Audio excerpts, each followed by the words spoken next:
kamu datang. Ayo masuk. Nyebelin. Lama banget buka pintunya.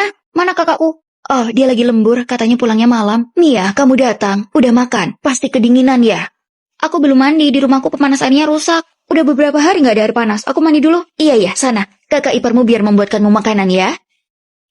Mia, aku masakin mie aja ya, soalnya nggak ada bahan makanan. Supermarket juga lagi tutup. Iya.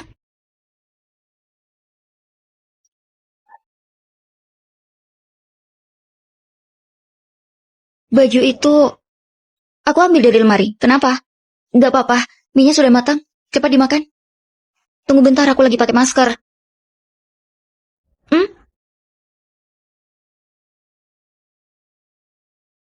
Makan mie-nya dulu. Snack aja, nggak bisa menghilangkan lapar kan? Kakak ipar, emang kenapa aku makan camilan? Ini adalah rumah kakakku. Aku bisa makan apapun yang aku mau. Kamu orang luar apa urusannya? Kamu, sudah. Terserah dia mau makan apa. Jangan kebanyakan ngomong.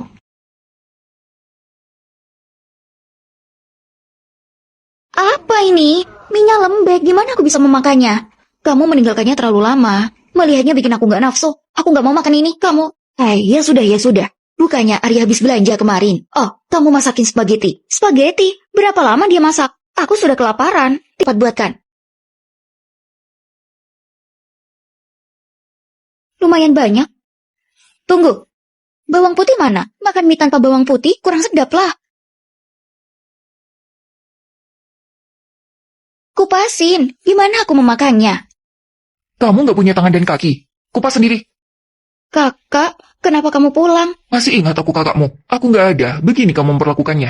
Aku nggak bermaksud. Siapa yang nyuruh memakai bajunya? Kamu yang membeli semua bajunya, kenapa aku nggak boleh memakainya? Kalau perlu, aku bisa mengambil semuanya.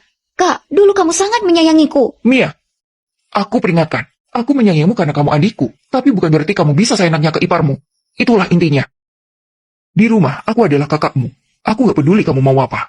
Tapi di rumah ini, Dara adalah tuan rumahnya. Dan kamu tamunya. Kamu harus tahu di mana tempatmu. Kalau kamu berani melakukan ini lagi, aku juga akan bersikap kasar padamu. Apa? Kenapa kamu sangat kasar? Terserah kamu mikir apa, tapi kamu tidak diterima di sini. Aku pergi. Mia, kamu mau kemana? Sekarang sudah malam, bahaya. Apa nggak berlebihan kamu bilang begitu? Lagian dia kan adikmu. Biarkan saja, dia terlalu dimanja. Kamu lapar? Aku bikin ini ya. Kamu tahu aja. Sebenarnya aku pengen banget spaghetti ini. Ya sudah, kamu duduk aja, aku bikinin.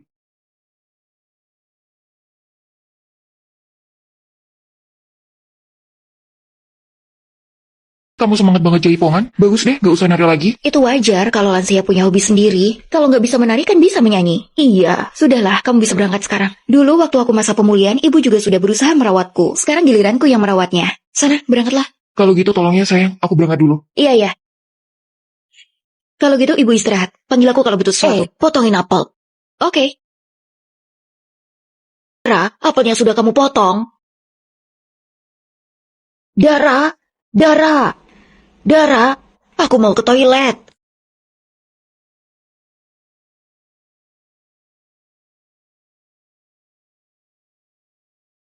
Dara.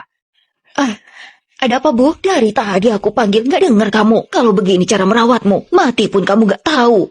Aku kan lagi bersih-bersih, makanya nggak dengar. TV-mu itu terlalu keras, makanya kamu nggak bisa dengar. Sudah lebih jam 12, cepat masak, aku lapar. Iya, kamu mau makan apa? Bukannya semua orang tahu apa yang harus dimakan kalau kakinya patah. Masakin aja daging iga. Kalau gitu kamu mau dagingnya direbus atau ditumis? Direbus aja, cepatlah. Oke. Ibu, kamu mau pakai panci yang mana? Pakai panci preser di atas rak itu, biar cepet. Oke. Ibu, berapa banyak airnya? Apa segini cukup? Iya, cukup. Mau dikasih garam nggak? Iya, kasih 3 sendok. Sendoknya jangan terlalu besar atau kecil. Pakai aja sendok sup. Direbusnya berapa lama? Taruh pancinya di kompor, nyalain apinya.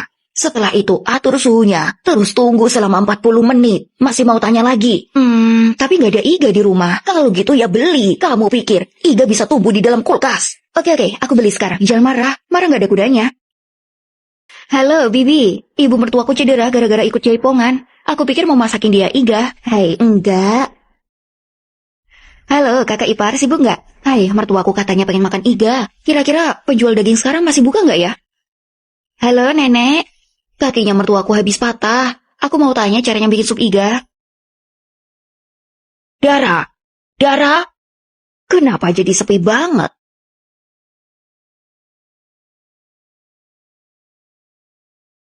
Hei, kenapa malah tidur? Gak jadi beli iga. Oh ya Bu, kenapa? Aku sampai ketiduran, penutup mata ini nyaman banget. Sampai gak sadar aku, penutup mata aku itu udah kelaparan dari tadi. Kapan aku bisa makan? Iya Bu, tenang aja. 5 menit, 5 menit. Ini dia, lihat kan cuma butuh 5 menit aja. Rasanya enak lagi. Cium deh, wangi kan? Mie instan. Kamu kasih aku mie instan. Kamu nggak ngasih tahu sih di mana aku bisa beli daging iga segar. Nggak mungkin kan aku pakai yang nggak segar buatmu? Mie instan ini juga enak. Ada daging, ada sayurnya juga. Jadi gizinya lengkap. Cepet lagi. Kamu pasti sengaja kan? Mana mungkin? Kamu kan juga begini. Waktu aku masa pemulihan, kamu merawatku kayak gini kan? Bentar-bentar kamu bilang tanganmu sakit, kakimu sakit. Nggak bisa ini, nggak bisa itu. Selama setengah bulan kamu cuma ngasih aku mie rebus. Seenggaknya ini masih ada rasanya. Kamu sih nggak mau bersyukur. Kamu. Pokoknya aku mau ngasih tahu anakku gimana orang tuanya. Aku pulang. Arya, sayang, akhirnya kamu pulang. Ibumu cuma rebahan aku yang melayaninya. Tapi dia gak mau makan ini, gak mau itu. Apapun yang aku lakukan gak ada yang benar. Aku benar-benar gak tahan, aku gak kuat. Ibu, kamu kenapa sih? Aku, enggak. Kamu bilang aku selalu memperlakukan ibumu seperti ibuku. Tapi kenapa dia gak pernah menyukaiku? Apa aku itu seburuk itu? Sampai pantas buat dibenci seperti itu. Pokoknya aku udah gak tahan lagi. Aku mau pulang ke rumah ibuku. Ibu, lihat ini. Sayang. Aku belum makan. Kusumpi, Ini semua dibeli pakai uangku. Mulai sekarang kita sendiri-sendiri. Susah nanti kalau semuanya dicampur jadi satu. Tunggu. Antar aku ke Jalan Kartini. Aku ada urusan di rumahnya teman. Boleh aja, tapi kamu harus bayar ongkosnya ya. Harga awalnya 10.000. Kalau mau lebih 3 kilo, tambah 8.000. Itu kan searah denganmu. Kenapa harus bayar? Wajar kan kalau aku minta bayar? Aku aja beli bensinnya sendiri. Kalau kamu nggak mau bayar ongkosnya, ya udah jalan aja. Aku kasih tahu, sekarang Dara itu ngitung uang terus. Apa-apa harus dihitung. Pelit banget. Sekarang semuanya dibeda-bedakan. Keluarga apa kayak gitu? Belajar dari mana dia itu? Dia belajar dari mana? Tentu aja dia belajar darimu. Dariku. Saat dia baru melahirkan dan belum bekerja, dia merasa terbebani saat ingin mengeluarkan uang. Ibu, ini tisu yang dipakai sahabatku buat anaknya. Katanya kalau pakai ini nggak bikin kulitnya merah. Kenapa kita nggak coba beli ini juga? Tisu apa lagi? Arya itu udah susah-susah cari uang. Nggak bisa apa kamu hemat? Lalu aja cari cara ngabisin uang. Lalu dia bekerja dan dapat penghasilan. Kamu masih aja perhitungan. Jangan beli. Kenapa kamu membelinya? Tisu kita banyak di rumah. Kenapa kamu nggak pakai itu aja? Aku beli pakai uangku sendiri kok, bukan uang anakmu. Baru dapat gaji langsung pengen ngabisin. Hari ini kamu kelihatan beda, kulitmu makin kelihatan mulus. Udah lama aku nggak pakai bedak sejak aku melahirkan. Terus aku baru aja beli bedak. Jadi aku memakainya hari ini. Bagus nggak? Bagus, kelihatan natural. Udah jadi ibu masih aja buang-buang uang. Nggak kemana-mana. Ngapain pakai bedak segala? Kemudian, saat Kairi sakit, kami harus ke rumah saudara dan harus mengeluarkan uang. Nggak peduli apapun kamu bilang, bahwa gajinya Dara yang harus dipakai. Kalau belanja, pakai uangnya Dara. Jangan pakai uangmu sendiri. Bu, kita kan suami istri. Apa-apaan itu? Masa apa-apa harus dibedakan? Harus dibedakan. Bahkan saudara aja harus jelas. Kalau kamu tidak menghitungnya, dia akan menghabiskan semua uangmu. Kamu kan yang ingin membedakannya. Sekarang sesuai keinginanmu. Dia tahu segalanya. Kenapa kamu mengeluh? Aku. Tapi bukan berarti harus melayani tamu. Arya, kemarilah. Ibu datang jauh-jauh ke sini. Cuma memasak. Aku nggak capek kok. Tapi, Ini, kamu bawa keluar. Sana, cepat pergi. Sudah, cepat ke sana. Karena sudah nggak ada lagi, jadi aku masuk tumis kacang. Kalau kurang enak, ibu jangan tersinggung ya. Dara, sesuai adat keluarga kami, menantu perempuan nggak boleh makan di meja makan. Kamu ambil makanannya dan makan di dapur. Ibu, jangan keterlaluan. Lihat nada bicaramu. Dia ibu kita. Kenapa emang nada bicaraku? Menantu nggak boleh makan di meja makan. Aku nggak peduli aturan siapa ini. Yang jelas bukan aturan keluargaku. Kamu. Aku rasa nggak ada yang mau makanan ini. Ayo, bangun. Pergi sana. Aku ini kakak tuamu. Ambil tasmu dan pergi sana. Pergi. Kakak, kamu kenapa sih? Kamu gila ya? Pergi. Ibu, aku harus mengatakannya apa kamu pergi sendiri? Kamu. Awas ya. Hai, kamu cukup bersih-bersih rumah, masak. Gak bisa apa kamu di rumah aja? Gak bisa. Kamu, apa maksudmu? Beraninya kamu menjawab. Dara, keluar. Dara, jangan lupa kamu belum masak ya. Dara! Kalau aku nggak pulang, apa kamu mati kelaparan? Apa? Kalau aku nggak pulang buat masak, apa kamu mati kelaparan? Kamu? Apa maksudmu? Di kulkas ada sayur, ada beras dan mie di dapur. Orang dewasa nggak ngapa-ngapain, cuma menunggu menantunya pulang ke rumah buat masak. Sebelum aku di sini, kan bisa melakukan semuanya. Apa anakmu tumbuh dengan makan angin? Kalau aku masak, terus kamu ngapain? Keluargaku ngabisin banyak duit untuk menikahimu. Kamu pikir itu buat apa? Kalau cuma jadi pembantu, ya aku nggak mau, Bu. Mulai besok, aku akan mencari pekerjaan setiap hari, sampai aku menemukannya. Jadi, kamu bisa masak 3 kali sehari. Kamu... Arya, kalau kamu nggak pulang, ibu akan mati gara-gara istrimu. Dia nggak mau masak, nggak mau bersih-bersih. Dosa apa yang aku lakukan punya menantu sepertinya? Iya, besok aku pulang. Iya, ya sudah.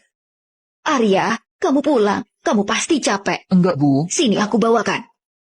Oke, Arya sudah pulang sekarang. Lihat aja, kamu masih berani nggak?